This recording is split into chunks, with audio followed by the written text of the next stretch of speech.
contours reflecting landforms. Landform is the basis of any landscape, forming the horizontal foundation upon which all else is arrayed. Landform is made up of various underlying geological substrates with diverse surface coverings, exposed rocks, soil, sand, gravel, synthetic paving, grass, leaf, litter and so on. Usually we do not see the essential material directly, but rather the covering, often vegetation, that forms the surface. Normally the underlying material gives the characteristic shape and texture to landform.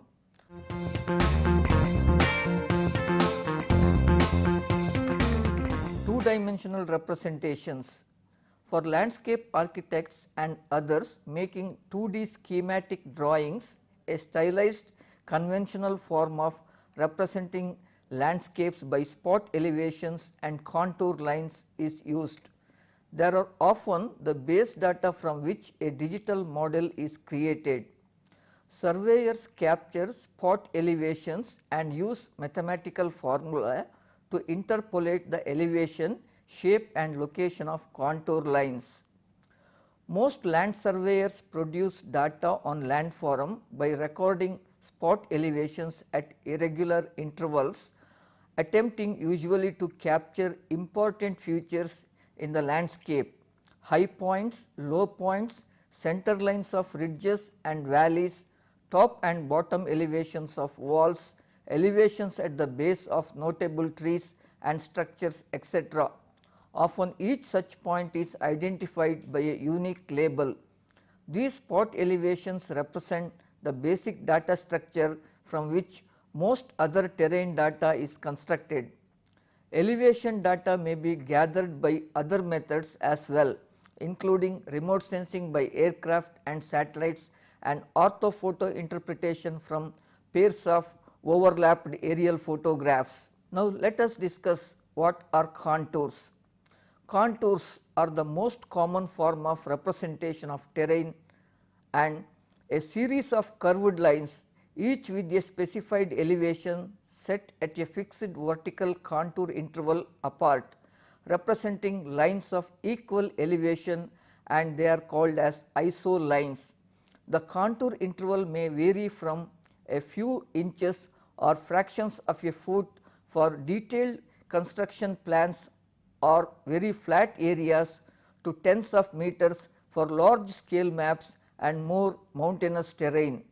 Contour plans may also incorporate spot elevations, especially at high points and low points whose elevation would not otherwise be conveyed by the contours. These data sets are often derived from spot elevations for existing terrain or produced by landscape architects and engineers for new proposed surfaces. Contours can be extracted from Survey of India topographic maps, which are normally available on 1:250,000, 1:50,000 and 1:25,000 scale. The contour interval in these maps are 100 meter, 20 meter and 10 meter. Topographical maps with lesser contour intervals can be obtained through photogrammetric surveys. Shuttle radar topographic machine and advanced spaceborne thermal emission radiometer, they are the spaceborne sensors. They provide contour maps with 90 meter and 30 meter contour intervals for the entire world. Since they are a conventional 2D representation, contours can be hard to understand except by trained professionals, and when projected into the 3 dimensions tend to yield just so much spaghetti.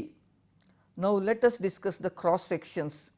Contour lines are limited to representing surfaces which are continuous in 2 dimensions, in which no vertical, overhanging, undercut or multi-layered conditions can be adequately represented, except by confusing graphic techniques such as dotted lines, etc. Consequently, especially for site scale design, cross sectional drawings of terrain conditions are also often used. Contours are in fact themselves cross sections taken horizontally. Most other cross sections are taken vertically at specified locations to reveal a side cut view. Terrain is rarely represented by real side views or elevations such as are used for the sides of buildings etc., because terrain usually has few or no vertical faces. Cross sectional drawings can be valuable for the generation of terrain surface and solid models by using a sweep operation or by continuously joining up or morphing between a series of cross sections.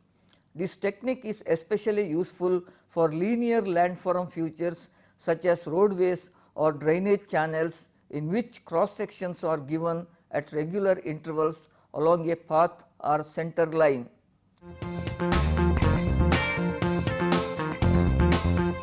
Now, let us discuss the three-dimensional terrain. With a digital model, one can represent terrain in its three-dimensional complexity and then generate either 2D or 3D visual representations for analysis or presentation. With a digital model, one can represent terrain in its three-dimensional complexity and then generate either 2D or 3D visual representations for analysis or presentation.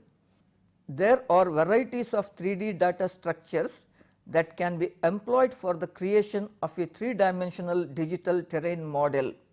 Although real terrain is massive and solid with depth and volume, the starting point for most representation is to treat the ground as a surface. Now, let us see the surfaces. A surface is a mathematical infinitely thin object with two sides, so that in a 3D view you can go beneath and see the back side. Terrain surfaces may be simple or complex, flat or rolling, shallow or steep. In the real landscape, landforms are constrained in their shapes and slopes by real world physical criteria such as the geologic makeup of the soil, the climate, vegetative covering and other ecological concerns. In most digital models, these constraints do not automatically apply, but should be considered if the terrain being represented is to be subjected to real world influences. Simple planes. The simplest landform of all is just a flat plane. The next more complex is a tilted plane representing a sloping hillside. At least this minimum landform is required for modeling a landscape and provides a surface which can be used to locate other features such as trees or buildings, and on which those features can cast shadows. Often, to make sure that surface objects appear to be sitting upon the terrain, they are created with their base elevation just below the elevation of the terrain surface or plane, so that they are truly embedded in the surface. Grid mesh. While contour lines have appealing graphic qualities in 2D, they are somewhat complicated data structure to store digitally, as the data file must contain information about the connectivity of each point to its two neighbours. Keep track of multiple lines, each with its own z value and so on. A far simpler and therefore more common data structure for a digital elevation model, especially for large areas such as the statewide and national coverage provided by the United States Geological Survey USGS, is a raster grid, a rectangular array of numbers each representing the elevation, that is z value of the land at each point, that is xy, located on a regular grid. This form of digital elevation model, popularly called as DEM or DTM for digital terrain model, can be found at varying resolutions for most areas of the world from a variety of sources. The most important variable decision to make for these models is the size of the grid cell. If the grid size is too small, the file size may get enormous, rendering time will increase and the resulting image may be too dense with lines. If too large a cell size is used, the surface may appear too coarse. Note that in a wireframe representation, in areas where the slope of the terrain is viewed obliquely and there is a greater density of lines or pixels on a computer screen, the greater density results in a darkening of the region, and in areas where the faces are viewed more head on and there is less density of lines or pixels, there is an corresponding lightness. This gives a sense of shading to the image so produced, but this shading has nothing to do with lighting or light or shade and is in fact quite artificial and maybe even be misleading. Now, ruled surfaces. Another simple and direct method of generating a 3D surface model from contours is to create a ruled surface generating 3D faces between adjacent pairs of contour lines. If each contour line is a 3D isoline, that is a polyline with a constant z value, one simple approach consists of connecting each vertex point on the first line with an appropriate number of points on the second line to form a series of quadrilaterals or triangles which together create a band of connected 3D faces. Since each point on each line is used in this method, there will be continuity across contour lines and no gaps.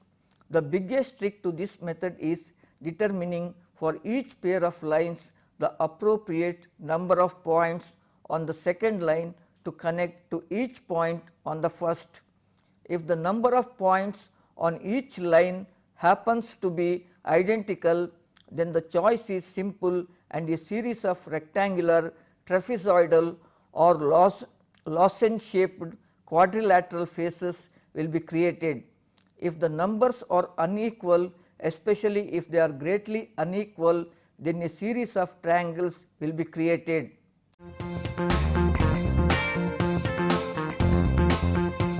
Now, let us discuss in detail about the landforms. The shape of land is shown by means of very detailed contours aided by the special symbols for small knolls, depressions, etc. This is complemented in black by the symbols for rock and cliffs. Orienting terrain is normally best represented with a 5-meter contour interval. Excessive use of form lines should be avoided as this will complicate the map and give a wrong impression of height differences. If the representation of an area needs a large number of form lines, a smaller contour interval provides a more legible alternative.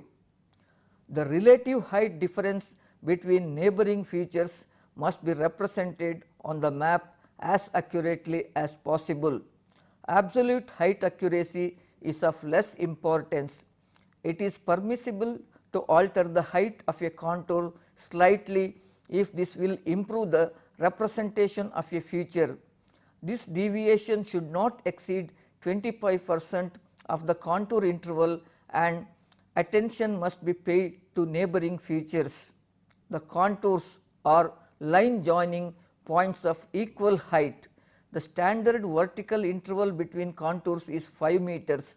The smallest band in a contour is 0.25 millimeter from a center to center of the lines.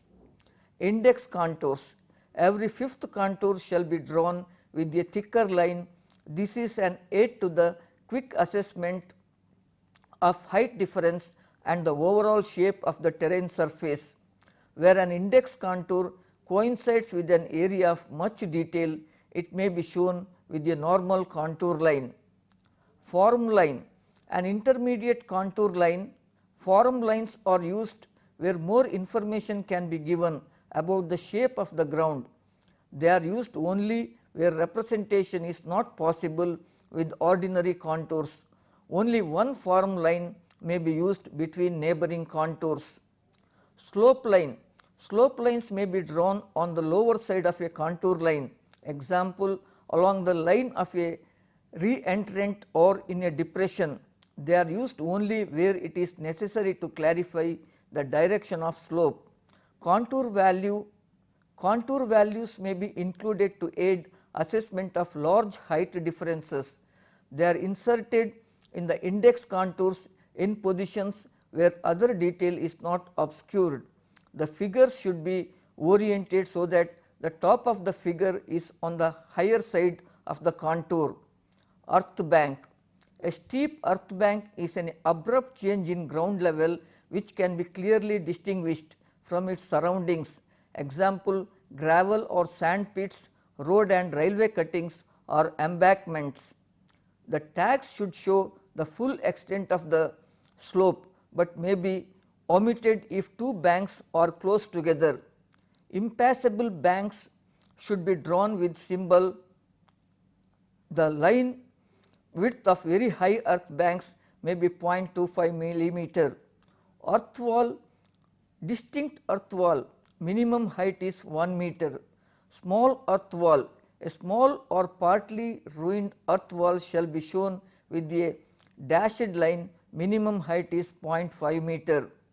Erosion gully, an erosion gully or trench which is too small to be shown by a symbol is shown by a single line. The line width reflects the size of the gully, minimum depth 1 meter and the end of the line is pointed. Small erosion gully, a small erosion gully or trench, here the minimum depth is 0.5 meter. Knoll, knolls are shown with contour lines. A prominent knoll falling between contour lines may still be represented by a contour line if the deviation from the actual contour level is less than 25%. Small knoll, a small obvious mound or rocky knoll which cannot be drawn to scale with a contour, that is diameter of mound less than 0.5 meter. The height of the knoll should be a minimum of 1 meter from the surrounding ground. The symbol may not touch a contour line. Elongated knoll, a small obvious elongated knoll which cannot be drawn to scale with a contour, that is length less than 12 m and width less than 4 meter. The height of the knoll should be a minimum of 1 meter from the surrounding ground. Knolls larger than this must be shown by contours. The symbol may not be drawn in free form or such that two elongated knoll symbols overlap. Now, let us see the depression. Depressions are shown with contours or form lines and slope lines. Prominent depressions falling between contour lines may be represented by a contour line if the deviation from the actual contour level is less than 25%. Small shallow natural depressions and hollows, that is minimum diameter 2 meter, which cannot be shown to scale by contours are represented by a semicircle. Minimum depth from the surrounding ground should be 1 meter. Location is the center of gravity of the symbol, which is oriented to north. Then pit and holes with the distinct steep sides which cannot be shown to scale by symbol. Minimum diameter is 2 meter. Minimum depth from the surrounding ground should be 1 meter. Location is the center of gravity of the symbol which is oriented to north. Broken ground, an area of pits or knolls which is too intricate to be shown in detail. The density of randomly placed dots may vary according to the details on the ground. Special landform features. This symbol can be used for a special small landform features. The definition of the symbol must be given in the map legend.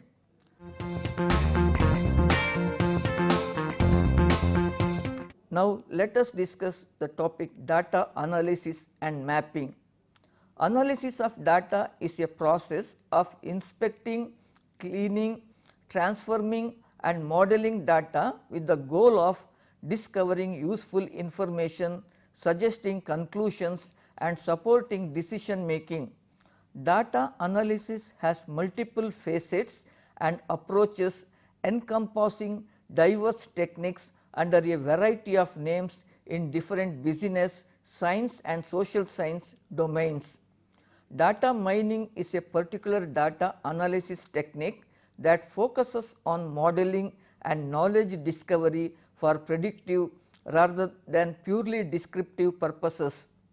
Business intelligence covers data analysis that relies heavily on aggregation, focusing on business information.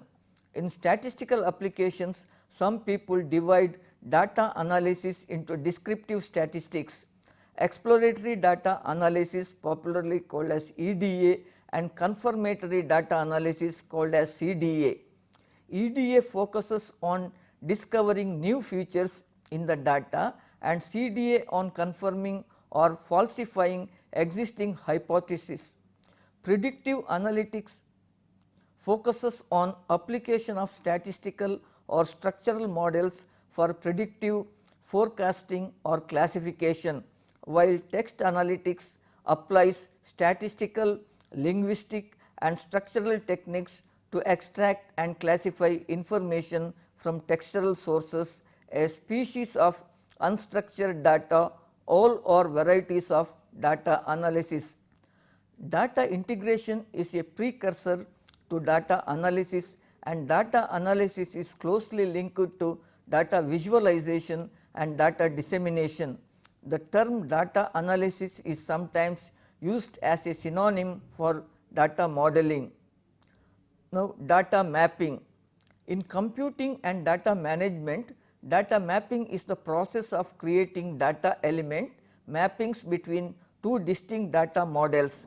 Data mapping is used as a first step for a wide variety of data integration tasks, including data transformation or data mediations between a data source and a destination, identification of data, relationships as part of data lineage analysis, discovery of hidden sensitive data such as the last 4 digits social security number hidden in another user ID as part of a data masking or de-identification project, consolidation of multiple databases into a single database and identifying redundant columns of data for consolidation or elimination, hand coded graphical manual.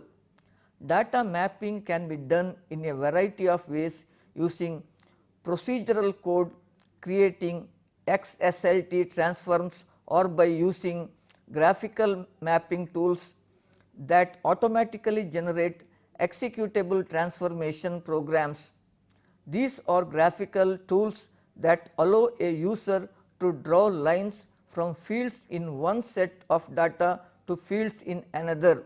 Some graphical data mapping tools allow users to auto connect a source and a destination.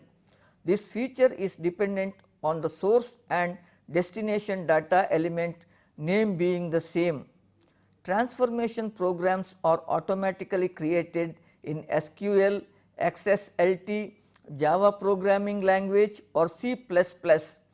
These kinds of graphical tools are found in most ETL tools, that is extract, transform, load tools, as the primary means of entering data maps to support data movement. Data driven mapping. This is the newest approach in data mapping and involves simultaneously evaluating actual data values in two data sources using heuristics and statistics to automatically discover complex mappings between two data sets. This approach is used to find transformations between two data sets and will discover substrings, concatenations, arithmetic, case statements as well as other kinds of transformation logic. This approach also discovers data exceptions that do not follow the discover. Semantic mapping. Semantic mapping is similar to the auto connect feature of data mapping, with the exception that a metadata registry can be consulted to look up data element synonyms. For example, if the source system lists first name, but the destination lists person given name, the mapping will still be made if these data elements are listed as synonyms in the metadata registry. Semantic mapping is only able to discover exact matches between columns of data and will not discover any transformation logic or exceptions between columns. I hope you found this lecture very useful. Thank you.